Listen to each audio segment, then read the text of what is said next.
At the beginning of the movie, a woman expresses that initially, she believed pursuing a certain desire was the path to happiness, something she had longed for. However, it becomes evident that this pursuit leads her to the lowest point in her life. Following this, a girl named Yuni seeks the assistance of a shaman, expressing her desire for a man named Anton.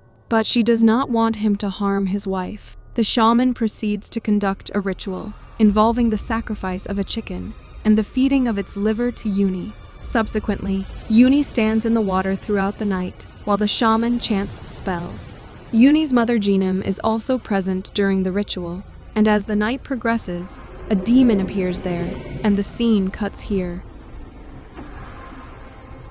1 year later, in 1992, Yuni is married and 7 months pregnant with Anton. The scene depicts the baby shower ceremony where Jinam bathes Yuni with holy water, seeking strength for the soul of Yuni and her unborn child. Following the ceremony, Jinam goes to the kitchen to check if the guest's food is ready. As she leaves, she overhears Joko commenting that Anton finally has an heir after years without one, since his first wife, and another woman adds that even if Anton has 2 wives, they have always been peaceful, to which Joko says because they don't live in the same house. Later, after the ceremony, the woman approaches Yuni and cautions her to be careful, mentioning the numerous restrictions they have as Javanese. She advises Yuni not to experience a miscarriage like Nuri did before, and then leaves there. Shortly after, Anton's first wife Nuri arrives at their house, having prepared shrimp curry for Yuni. Yuni invites her inside, and they begin discussing the pregnancy. However, Jinam doesn't like Nuri's presence. Nuri shares that she had a miscarriage at 4 months, and requests Yuni to pray for her to conceive again, just like her. Anton says it's going to rain, and asks Nuri if she wants to stay here, or does she want him to take her home? Nuri prefers to go home, and then she and Anton leave there. Later, Jinam asks Yuni how she can trust Nuri that much. Yuni responds by questioning why she always has negative thoughts about Nuri, emphasizing their long-standing friendship since college. Jinam agrees that they are friends, but she points out that she is now Anton's second wife. She asks Yuni to consider if she were in Nuri's shoes, and does she think she could handle it? Meanwhile, Nuri requests Anton to come in for a minute. Now, while preparing coffee, the spoon slips from Nuri's grasp, and as she bends down to retrieve it, we see a demon there. Nuri then serves coffee to Anton and compliments the ceremony party. As Anton takes a sip, he hears mysterious footsteps in the house, prompting him to get up to investigate, but the sounds abruptly stop. Nuri asks him what's wrong, to which Anton claims he heard footsteps. However, Nuri denies hearing anything and says that it's going to rain soon, so she wants him to accompany her. On the other hand, Yuni anxiously awaits Anton's return home, triggering a flashback. In it, Nuri confides in Yuni about being in love for the first time and not being interested in studies. Yuni expresses happiness for her, but Nuri reminds her of their promise not to develop feelings for the same person. Just then, Anton arrives there looking for Nuri, and Nuri introduces him to Yuni. Afterward, Anton and Nuri head to the canteen, leaving Yuni visibly displeased. Later, when Yuni goes to the library, she finds Nuri there with Anton, and suddenly a demon grabs her neck, but it turns out to be a nightmare. Now, when she gets up to go to the bathroom, she looks at the mirror and is shocked to see actual bruise marks on her neck. Following this, while Yuni is having a meal outside, we see a figure behind her. Yuni notices the presence, but when she turns around, there's no one in sight. Dismissing it, she resumes eating, but suddenly, she is startled by the sound of a female singing, and her baby's movements cause her intense pain. She checks her mother's room and finds her peacefully asleep. However, as she walks towards her room, she feels as if someone is standing in the hall, although there's no visible presence. But when she leaves, we see an entity there. She returns to her room, anxious about her husband, but just then the door opens, and Anton walks in. Yuni turns around and complains that he was gone for so long, but Anton lies down beside her quietly, and a demonic hand embraces her. Sensing something wrong, Yuni hurriedly attempts to leave the room, only to be shocked by the sight of Anton outside. As Anton enters the house, he encounters Jinam in the hall, who inquires about the time and expresses dissatisfaction that Yuni should have received more attention from him. Anton apologizes for this and leaves there, and as Jinim heads towards her room, she stumbles upon a bundle, and when she opens it, she discovers it is filled with black magic items, leaving her shocked. The following morning, Jinim shares her unexplained anxiety with Yuni and urges her to be more careful. Suddenly, Yuni falls ill and rushes to the washroom, where she vomits blood and is horrified to see nails in it. However, when her mother arrives, Yuni is shocked to find the wash basin clean. Later, Anton accompanies her to the hospital, where the doctor reassures them that the baby shows no signs of issues. However, to prevent a recurrence of such episodes, the doctor advises Yuni to limit movement and avoid excessive stress. On their way back home, an entity crosses in front of their car. Anton notices it and steps out to investigate, but finds no one. However, when he returns to his car, we see that entity watching them. Upon their return home, they discover Jinim's older sister, Harni, waiting for them. However, Yuni appears displeased with her arrival. Anton says that Harni is like her mother, but Yuni says she never supported their marriage and asks why she is here now. Anton explains that she is there to support her mother and urges Yuni to focus on her pregnancy. Just then, the phone rings and Nur questions Anton about his absence at her house, as it is her turn to be with him tonight. Anton explains that he cannot leave Yuni, who isn't feeling well. Nur requests to speak with Yuni, and Anton hands the phone over, and Nuri advises Yuni to consume more green beans, milk, and additional vitamins. Now, the next day, Nuri visits Yuni and tells her that she was worried about her, so she has brought some herbs for her. Afterward, an entity appears in the house, and its singing causes Yuni's baby to move within her. Yuni, seeking help, tries to approach her mother, but is startled to see the entity atop the cabinet, which vanishes instantly. Trying to ignore it, Yuni heads towards her mother's room, but a window unexpectedly opens. And as she closes the window, she gets terrified seeing the entity in front of her. In an attempt to flee, Yuni stumbles and the entity advances toward her. A cabinet then falls in front of Yuni, and the entity approaches and touches her stomach, and Yuni screams in pain.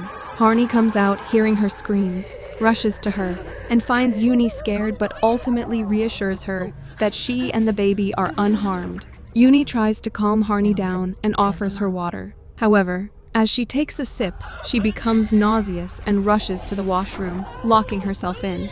There, she vomits blood again, and this time, nails and hair come out along with it. Later, Harni brings tea for Yuni to make her belly feel better, but Yuni refuses to drink it. When Anton returns home, Jinim informs him that Yuni was vomiting and narrowly escaped being crushed by a cabinet. He hurries to their room and discovers Yuni in a corner, scratching the wall with her nails.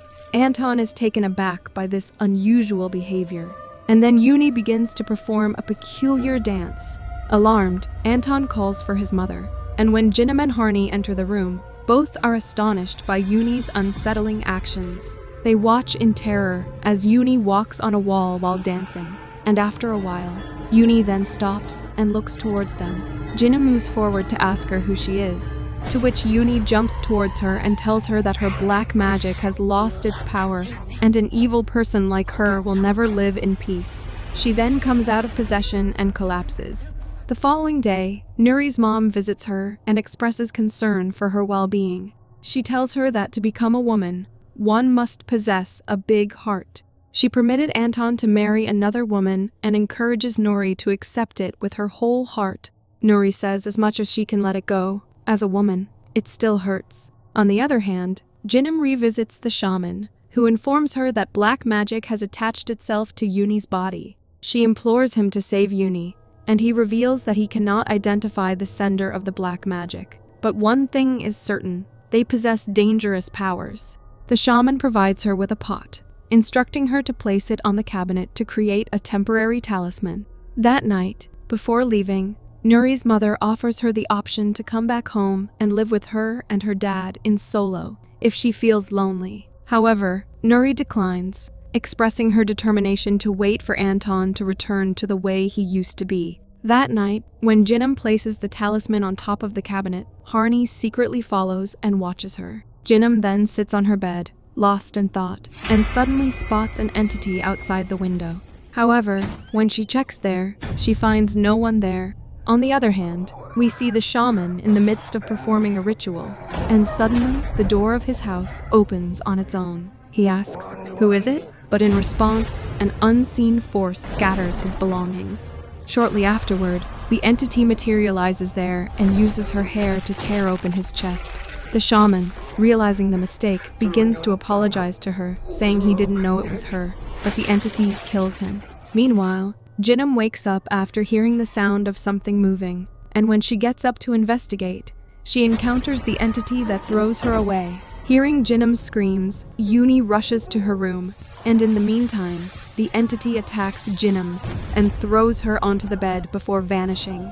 When Yuni arrives, she discovers Harni in the room with Jinam, and believing that Harni may have harmed her, Yuni asks her what her mother did to her. Harni says not to misunderstand and emphasizes the need to save Jinam first, and she suggests finding an ustaz to help. However, Yuni insists that her mother needs a doctor, not an ustaz, and she accuses Harni of being responsible for the situation.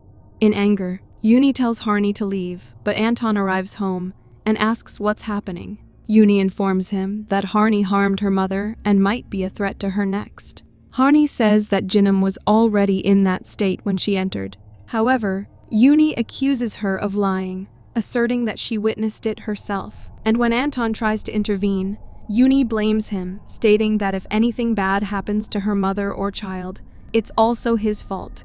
Anton urges her to consider who will take care of her if Harni leaves, especially when her mother is unwell. However, Yuni insists that they have Nuri and asks Harni to get out of her house.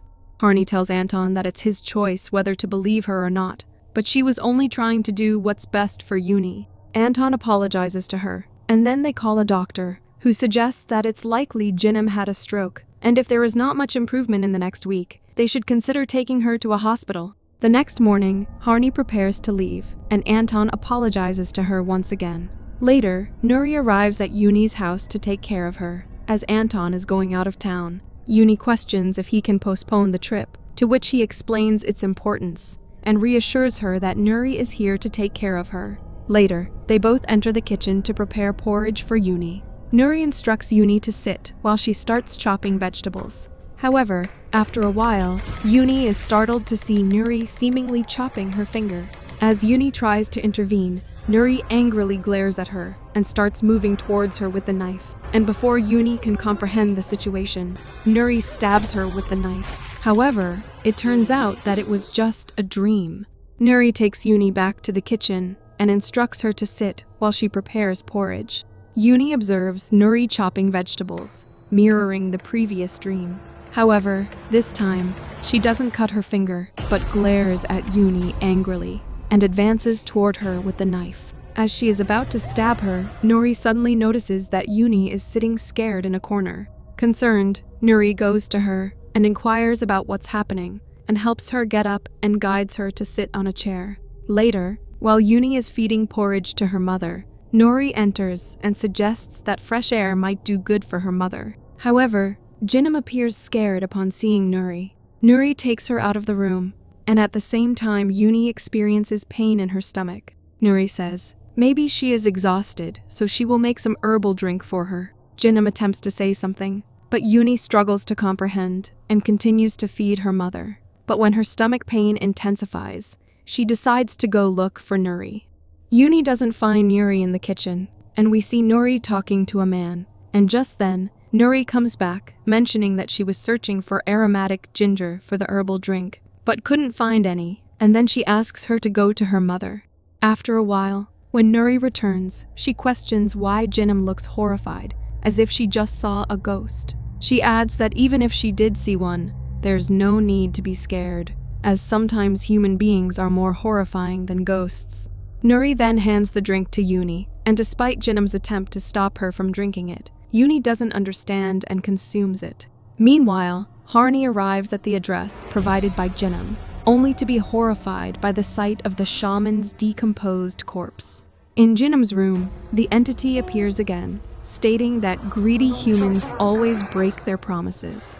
Jinam, frightened, closes her eyes. However, Nuri questions why she is scared, and if she knows something. Upon realizing that Yuni is approaching, Nuri sits beside Jinam and when Yuni enters the room, Nuri informs her that she was giving a massage to her mother. Later, while Yuni is asleep in her room, she suddenly starts levitating in the air, and when she wakes up, she is horrified to find herself in that position. She starts screaming for help, and her child turns and reaches her back, causing her to begin bleeding.